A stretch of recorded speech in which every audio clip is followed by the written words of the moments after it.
Hey guys, so I cut my hair. Not everyone's gonna like it, and that's okay with me. I was just kind of tired of having hair, I guess. It's short everywhere. I can faux hawk it. What? I have a cold, so I sound adorably sick. I'm sorry if that bothers you, but I can't really do anything about it except drink tea, and I've been doing a lot of that, and I still sound the same. So many of you have just completed your senior year of high school. Congratulations! And you're about to embark on a journey to the big world of college or university or whatever you're gonna do. And I've gotten a few questions from people asking me to talk about like what to expect from your freshman year of college. So I'm here to do that. And that's what the plan for today is going to be. I've made up a list of things that people tend to worry about. Number one is living with a roommate and how to deal with that. Number two being the college workload, and oh my god, you're at college, so of course it's gonna be impossible. Number three is like making friends and finding yourself and everything like that. Here's what I will tell you. Don't worry. So many people go to college. It's a thing. It's a normal thing, and it's not gonna be something that is impossible, or else no one would go to college. When I was in high school, I took AP classes. For those of you who don't know, that stands for Advanced Placement. They're basically college-level classes taken at high school, and you pay $50 per class, and you can take an exam, and then if you do well, get college credit for it. So I did that in high school, and it was pretty much impossible and terrible, and I'm so glad that I did it, but at the same time, in my mind, I was thinking, college is gonna be even harder, you know, even more advanced. How am I going to deal with that? How am I going to handle that much workload if I'm dying under the stress of AP? So that was my big worry. Also, I was worried about like going to classes and like having people judge me, and like, you know, going to a lecture class and then having the professor call on you and you not knowing what you're talking about and then everybody judging you.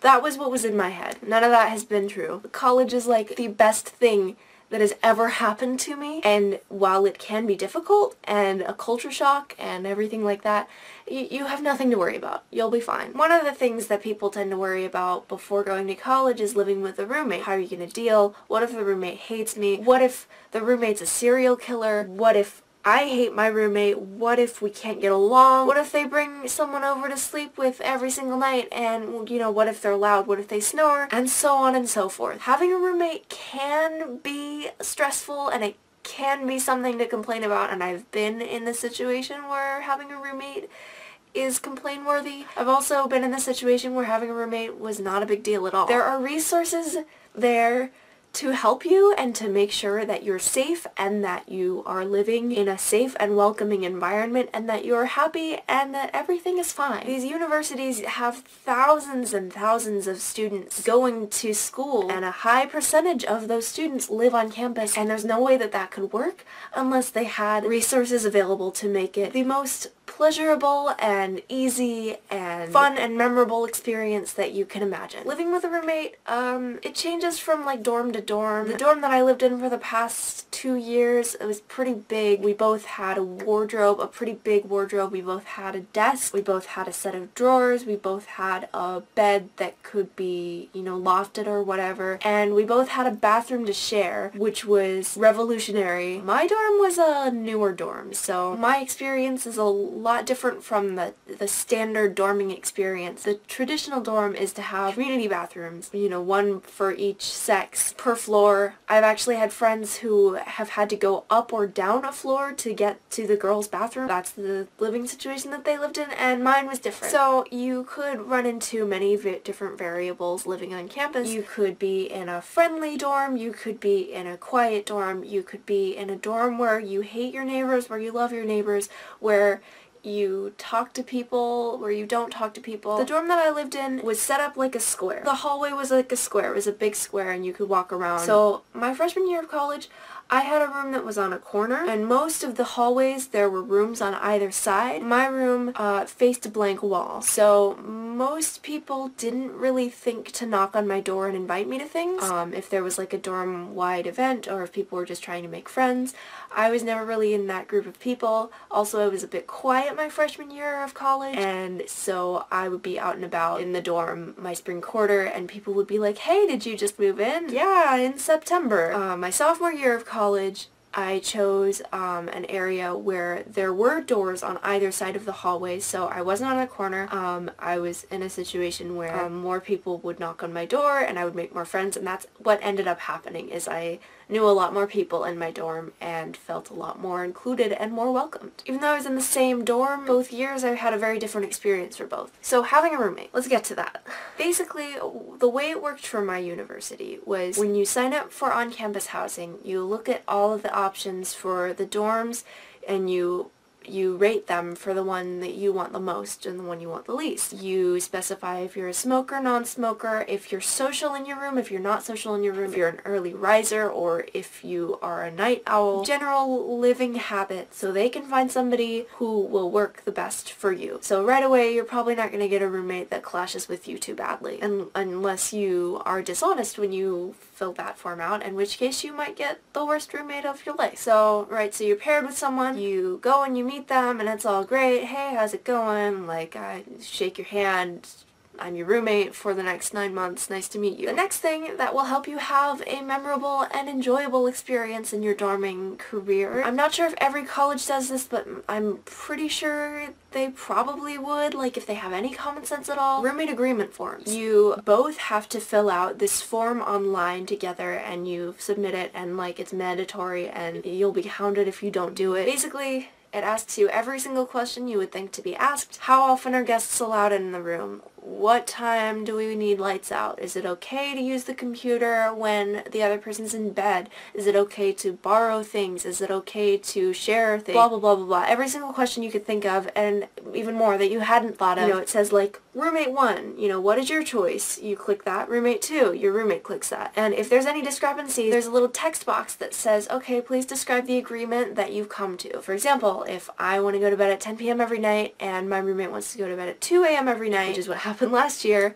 our agreement was that she could keep her desk lamp on. I would just wear a little, like a sleep mask. This is the sleep mask that I used last year, and it's the cutest thing ever, and I really just wanted to show it off. Another very important resource for anybody living on campus that I don't think everybody knows about, even though it's a necessity in every single dorm, RAs, resident advisors. There are 1 to 2 or more on every floor or cluster or group of rooms or whatever the case, and they are trained and paid, and it is their job to make sure that everybody is having a happy and healthy experience living in the dorms. If you and your roommate are having problems, you can talk to them. They're not going to be a marriage counselor, but they'll help you be adults and figure out your problems. Typically, they check in with you every quarter. They organize events on the floor. Now, worst case scenario, you hate your roommate / roommates / cluster / group of people that you're close with, and it's unhealthy, and you've talked to your RA and your roommate is just being terrible, or maybe your roommate is bullying you, or maybe they're stealing things, or maybe they're actually a serial killer and you're scared for your life. You can move out. That is a thing. I met my best friend of college, my spring quarter in the dorm that I'm living in. She had just moved in that quarter. Turns out she moved every single quarter. She was in one location, she wasn't happy with it. She moved, she wasn't happy with it. She moved, she finally found a place where she felt happy and she had a really great roommate and everything was great. If you aren't safe or comfortable, or if you just really don't like the place that you're living in, you can move out. That happens. That happens often, actually. It might be awkward staying with somebody that you don't know for like the first night, and then you're used to it. My biggest tips for people new to having roommates, if you've never shared a room before, number 1, do not be passive aggressive. Don't insult them in your head. Don't get mad when they do stupid things. They're human, and your attitude will ultimately make the experience for you. And if you are cursing them in your head every single time they get up to use the bathroom, or every time they leave a sock out, you're gonna have a shitty time. Have a good attitude, be upfront, try to keep your mess on your side of the room. The second thing a lot of people worry about, the college workload. I was really scared about the workload for our college. I didn't know how I would handle the stress. I thought I would be busy all the time and I wouldn't get enough sleep, blah blah blah blah blah. College is weird because you are a lot busier than you were in college, but you also have more free time. It's like you're busier in a different way. You go to class less than you had to in high school, and you're assigned less things, but you might spend more time on the few things that you are doing. If you go to a school that has a semester system, you're going to be taking 6 or 7 classes, which is very similar to high school. If you go to a quarter system college, which is where I'm at, then you will be taking 3 to 4 classes. So for me, I only had to worry about 3 classes, so it's a lot easier to organize, but at the same time, you're doing a lot of reading, you're doing a lot of studying on your own, you're doing a lot of practice. So things that might have been like worksheets or assigned homework in high school are optional in college, so you will find yourself doing those things on your own for your own benefit, but you can also skip doing those things if you don't need it. So for me, my study habit has been to listen really well in lecture and not have to do a lot of the reading outside of lecture and not really have to study that much for the tests. Somebody else might have to do the reading and the studying on top of it. Someone else might not go to lecture but then do the reading. You know yourself best, and you can skip work if you want, you can do the work if you want, you can do extra if you want. That's as far as classes go. You're also busy socializing a lot, like a lot more than high school. You're meeting really cool people that you won't get to see every day like you did in high school. So there's coffee dates, and there's parties, and there's study groups, and there's things like that that weren't really a thing in high school. So as far as the workload goes, like in terms of difficulty, there will be days where you don't get enough sleep because you were working so hard, and there will also be days where you have 0 homework at all, and you're like, what? This is so different from high school. There's a lot more freedom. It is college workload, but it's not impossible by any means. But I've really enjoyed the workload. I've really enjoyed the freedom of getting to choose when and where I do my homework and how often. I do what will get me a good grade, but I don't kill myself doing it. My tip for you in terms of dealing with a college workload is to do everything required and everything not required, and then cut things out as you feel you don't need them. And in terms of horror stories and things like that, like, you're not gonna get an asshole professor who singles you, hello cat. I've never had a bad professor who like singles me out and humiliates me in front of the class. In fact, I've had amazing professors. I've had a few mediocre professors who just don't teach well or don't lecture well. It's never been Legally Blonde status. Also, not every single class is going to be a lecture class. The idea that people have of college is that you are one of like 700 people and you're sitting in this huge like auditorium listening to this professor lecture, and you're not going to get any help outside of that, and it's up to you to read the books and study and figure yourself out. But like, that's not true at all. There are classes where there's like 700 people in a big lecture, but the thing you don't realize is that with every lecture class you are required to take a quiz section. Now, quiz sections are like groups of 30 or so kids, you know, usually like 20-30 kids with a TA. You basically do the classroom type activities and discussions that you would in any like high school class related to the big lecture. So you're getting the support that you need. You're not in this alone, you have resources. There's also smaller lecture classes where you aren't required to take quiz section classes. There's classes just like in high school, like all of my Spanish language classes have been like small groups of people with one instructor, and it's been exactly like it has been in high school, where it's like call and response and group activities and things like that. There's studio classes where you are in a group of like 20 kids and you're all drawing or doing whatever it is that you need to do. There are many different types of classes in addition to lecture classes, and you're not going to be stuck in an environment where you don't know what you're doing and nobody can help you. Also, there's counselors and tutors available on campus that are free to you because you were paying tuition and you're giving the university thousands of dollars. You'll be fine. You'll be fine. Okay, number 3, making friends. I know that this is a big one for a lot of people. It was a huge one for me. You're in this environment where you maybe know like 2 kids, or maybe you don't know any kids, and you just graduated from the lands of high school and you don't know what you're doing, and you don't want these kids at college to think that you're a high schooler. You want to seem like you fit in with the crowd and you're a university kid, and that's totally understandable. But you need to remember that the university is full of so many different types of people. You are going to find friends. You're going to find people just like you. You're going to find new people that you relate to that you've never related to before. I spent my whole freshman year trying to fit in with the crowd, and it was terrible. Let your colors show. Be weird and quirky like you know you are, and find people to relate with, and you'll find a really good group of friends. You can join clubs on campus. There's a lot of activities that go on that are like social events. You can go to those. You can meet friends in your dorm if you live on campus. You can meet friends in your sorority or fraternity if you're in one of those. You can meet friends through classes, which is usually what I do. You'll also discover new things about yourself. You'll become a new person like everybody tells you you will. It's true, it will happen. But the bottom line is, be yourself. People will like you. People aren't judging you like you think that they are. You'll feel that way for a little bit, but just remember that there's a lot of people on campus. You'll find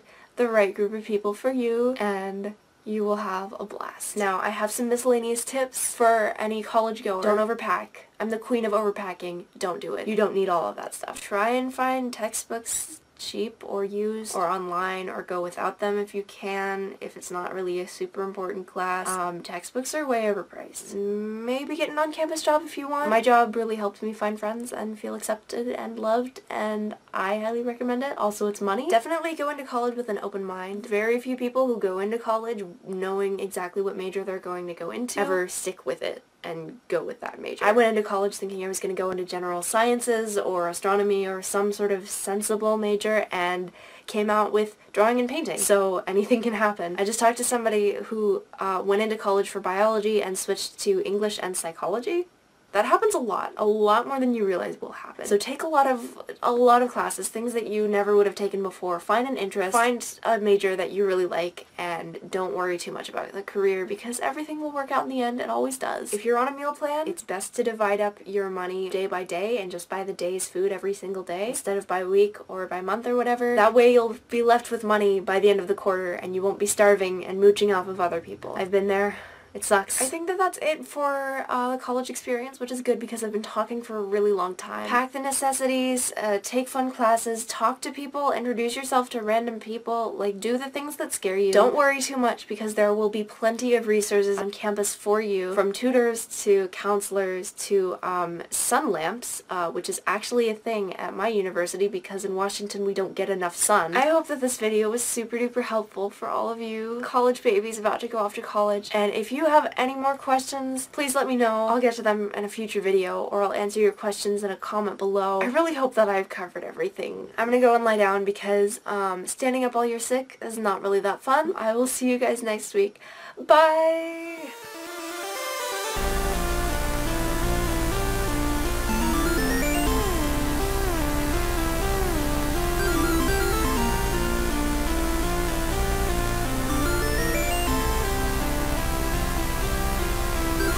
True.